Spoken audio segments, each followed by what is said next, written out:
சத்தீஸ்கர் மாநிலத்துல ரயில்வே ஜங்ஷன்ல ரெண்டு கன்னியாஸ்திரிகள் வேண்டிய ரெண்டு நண்பர்களோட ரயிலுக்கு காத்திருக்கிறாங்க. இந்த கன்னியாஸ்திரிகள் உடையில இருந்ததுனாலயோ அந்த ரெண்டு பேரோட இருந்ததுனாலயே உங்க பழங்குடி மக்களை மதம் மாற்றத்துக்காக இவங்களை கொண்டு போறாங்க அல்லது மதம் மாற்றத்துக்கு வந்திருக்கிறாங்க அப்படிங்கிற முறையில கைது செஞ்சு சிறையில் அடைக்குது. இதை யார் பின்புலமா செய்யறான்னு சொன்னா அங்க இருக்கக்கூடிய பாரதிய ஜனதா உள்ளிட்ட பஜ்ரங்கத்தல் அமைப்புகள் இதை செஞ்சிருக்காங்க. இது பெரிய அளவுக்கு பேசப்படுது. அப்புறம் விசாரிச்ச வகையில பார்த்தா அந்த கன்னியாஸ்திரி ரெண்டு பேருக்கும் உதவியா வந்திருந்த அந்த பயணிகளே ஏற்கனவே கிறிஸ்தவரா இருக்கிறவங்க தான் அவங்க. அப்ப இதெல்லாம் அம்பலமாகுது. அப்ப இந்த அம்பலத்தை கூட அவங்க ஏத்துக்க முடியாம பஜ்ரங்கத்தில் மீண்டும் செயல்பட்டு இருக்கு. குறிப்பா கேரளா சிபிஎம்ஐ சேர்ந்த ஜான் பிரிட்டாஸ்ங்கிறவருக்கு இதுக்கு மிகப்பெரிய அளவுக்குள்ள பதில் கொடுக்குறாரு. ஜான் பிரிட்டாஸ் என்ன சொல்றாருன்னு சொன்னா, அப்ப இந்த மாதிரி கிறிஸ்தவ மிஷினரி நிறுவனங்களை, கல்வித்துறைய, கம்பெனிகள் எல்லாம் பயன்படுத்திக்கிட்டு மேல் வாழ்க்கையை சுலபோகமா மாத்திக்கிட்டு நீங்களாம் மதம் மாறல. அப்ப நீங்க இதை பயன்படுத்திட்டு தானே மேல வந்தீங்க.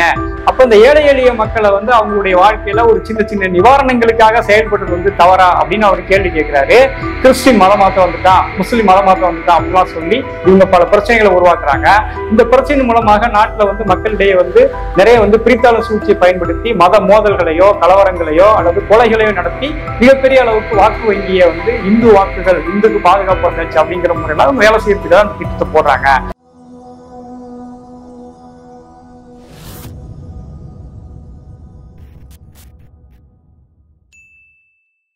இந்தியாவில் மிகப்பெரிய அளவுக்கு ஒரு பிரச்சனை இப்போ போயிட்டு இருக்கு. அது தமிழ்நாட்டில் பெரிய அளவுக்கு கண்டுகொள்ளப்படல அல்லது தமிழ்நாட்டோட சூழல் அப்படி இருக்க கூட நம்ம பார்க்கலாம். என்ன அப்படின்னு சொன்னா, சத்தீஸ்கர் மாநிலத்துல ரயில்வே ஜங்ஷன்ல ரெண்டு கன்னியாஸ்திரிகள் அவங்களுக்கு வேண்டிய ரெண்டு நண்பர்களோட ரயிலுக்கு காத்திருக்கிறாங்க.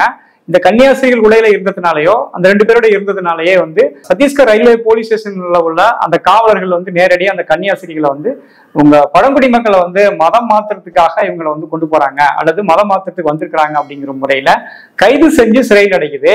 இதை யார் பின்புலமா செய்யறான்னு சொன்னா அங்க இருக்கக்கூடிய பாரதிய ஜனதா உள்ளிட்ட பஜ்ரங்கத்தல் அமைப்புகள் இதை செஞ்சிருக்காங்க. இது பெரிய அளவுக்கு பேசப்படுது. இப்போ பாராளுமன்றத்துல ஒரு வார சிக்கல்ல இது போயிட்டு இருக்கு. குறிப்பா கேரளா சிபிஎம்ஐ சேர்ந்த ஜான் பிரிட்டாஸ்ங்கிறவருக்கு இதுக்கு மிகப்பெரிய அளவுக்குள்ள பதில் கொடுக்குறாரு அல்லது அம்பலப்படுத்துறாரு பஜ்ரங்கத்தலுடைய அந்த RS உடைய அந்த ரகசிய வேலைய.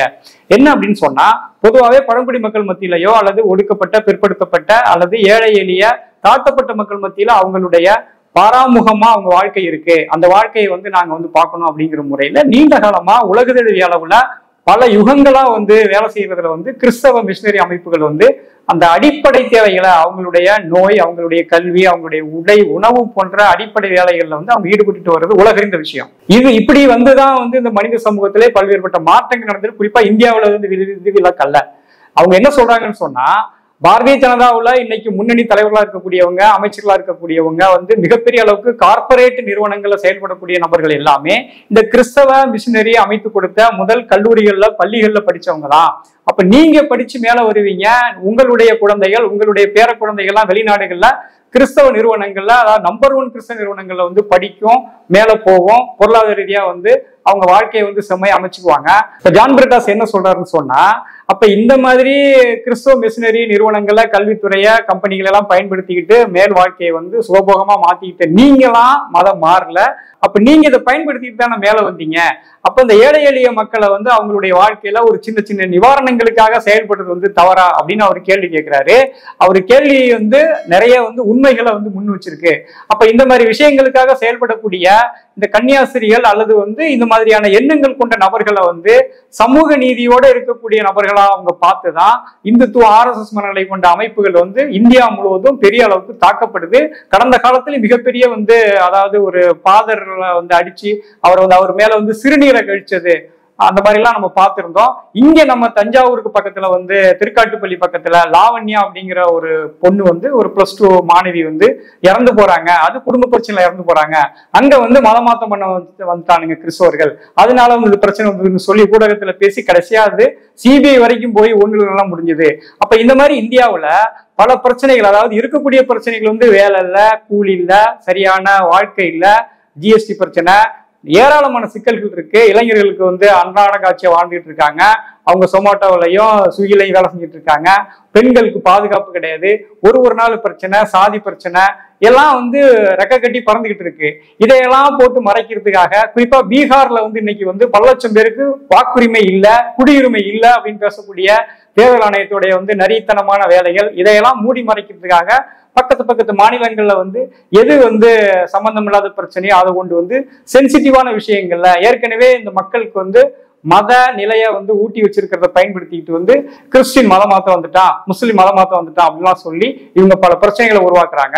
இந்த பிரச்சனை மூலமாக நாட்டுல வந்து மக்களிடையே வந்து நிறைய வந்து பிரித்தாள சூழ்ச்சியை பயன்படுத்தி மத மோதல்களையோ கலவரங்களையோ அல்லது கொலைகளையோ நடத்தி மிகப்பெரிய அளவுக்கு வாக்கு வங்கியை வந்து இந்து வாக்குகள், இந்துக்கு பாதுகாப்பு வந்தாச்சு அப்படிங்கிற முறையில அவங்க வேலை செய்யறதுக்காக அந்த திட்டத்தை போடுறாங்க. இதை வந்து தமிழ்நாடு பெரிய அளவுக்கு கண்டுகொள்ளாம இருக்கு. இது பேசணும் அப்படிங்கிற முறையில இந்த பிரச்சனையை தேசிய பிரச்சனையை மாற்றணும். இல்லைன்னு சொன்னா தமிழ்நாடு மாதிரியான ஒரு குறைந்தபட்சம் சமூக நீதி அல்லது பகுத்தறிவை விஷயங்கள் பேசி இந்த மாதிரியான சமூக விரோதிகளுக்கு வந்து தடையாகவும் அல்லது தமிழக மக்களுக்கு அரணாகவும் இருக்கக்கூடிய இயக்கங்களுக்கு வந்து இது வந்து ஒரு பெரிய அச்சுறுத்தலா இருக்கு, அதை விட்டுறக்கூடாது.